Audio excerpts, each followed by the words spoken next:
Welcome students. हम अध्ययन कर रहे हैं कोयला पेट्रोलियम। किसके बारे में अध्ययन कर रहे हैं?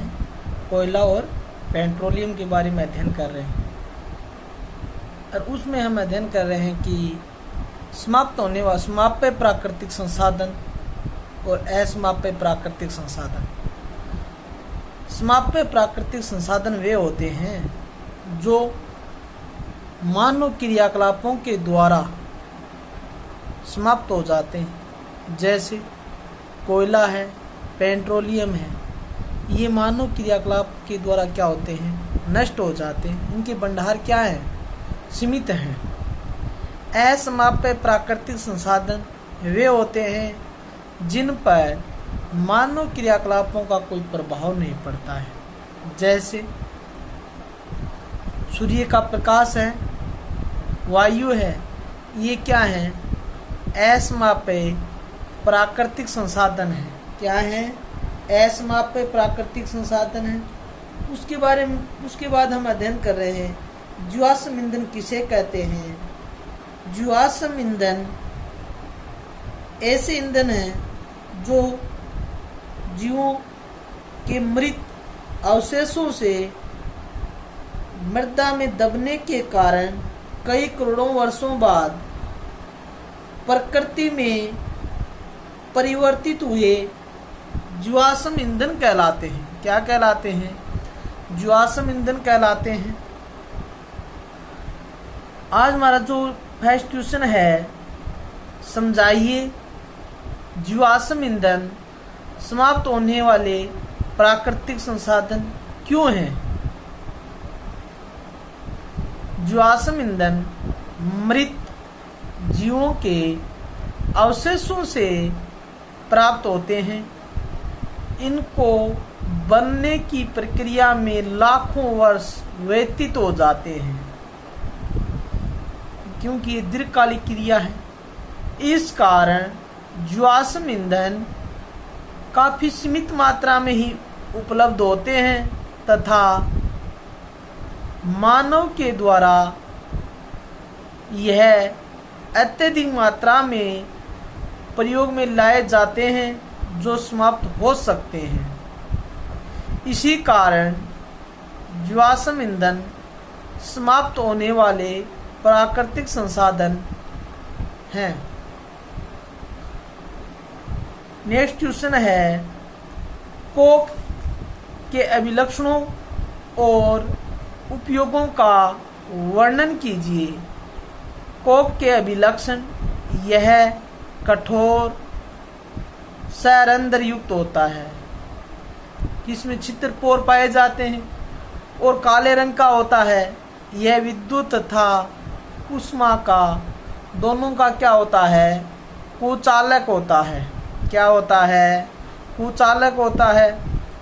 कोक के उपयोग: यह एक अच्छा घरेलू ईंधन भी है जो जलने पर धुआं नहीं छोड़ता है। यह कृत्रिम ग्रेफाइट बनाने में तथा धातु जैसे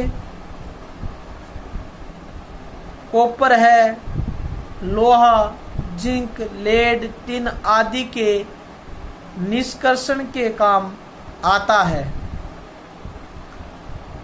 नेक्स्ट क्वेश्चन है, पेट्रोलियम निर्माण के प्रक्रम को समझाइए। पेट्रोलियम का निर्माण किस प्रकार होता है? पेट्रोलियम का निर्माण समुद्र में रहने वाले सूक्ष्म जीवाणुओं की सहायता से होता है।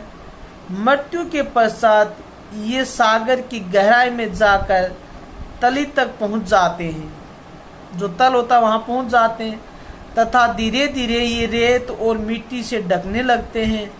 करोड़ों वर्षों के बाद उत्प्रेरक क्रिया तथा गर्मी के कारण यह हाइड्रोकार्बन का अर्थ होता है कि हाइड्रोजन और कार्बन से जो बने यौगिक होते हैं उनको हाइड्रोकार्बन कहते हैं। हाइड्रोकार्बन में बदल जाते हैं। ये हाइड्रोकार्बन हल्के होने के कारण छिद्र युक्त चट्टानों से रिसकर पृथ्वी की सतह की ओर तब तक आते रहते हैं जब तक अपारगम्य चट्टानें उन्हें रोक नहीं लेती है। इस प्रकार इन अपारगम्य चट्टानों के बीच तेल कूप बन जाते हैं। चूंकि तेल व गैस जल से हल्के होते हैं, जो गैस होती है और जो तेल होता है, ऑयल होता है, वह जल की तुलना में क्या होते हैं, हल्के होते हैं, इसलिए वह जल की सतह के ऊपर तैरते हैं, हल्के होते हैं। अतः यह जल के साथ मिश्रित भी नहीं होते क्योंकि अमिश्रणीय द्रव है। आप देखते हैं कि जब तेल और जल को मिलाते हैं तो ये आपस में मिलते नहीं हैं। एक विभेदीकारी कीप होता है, उस कीप के द्वारा हम क्या कर सकते हैं, पृथक भी कर सकते हैं, अलग अलग भी कर सकते हैं। अतः यह जल के साथ मिश्रित नहीं होते हैं तथा ऊपर तैरने लगते हैं।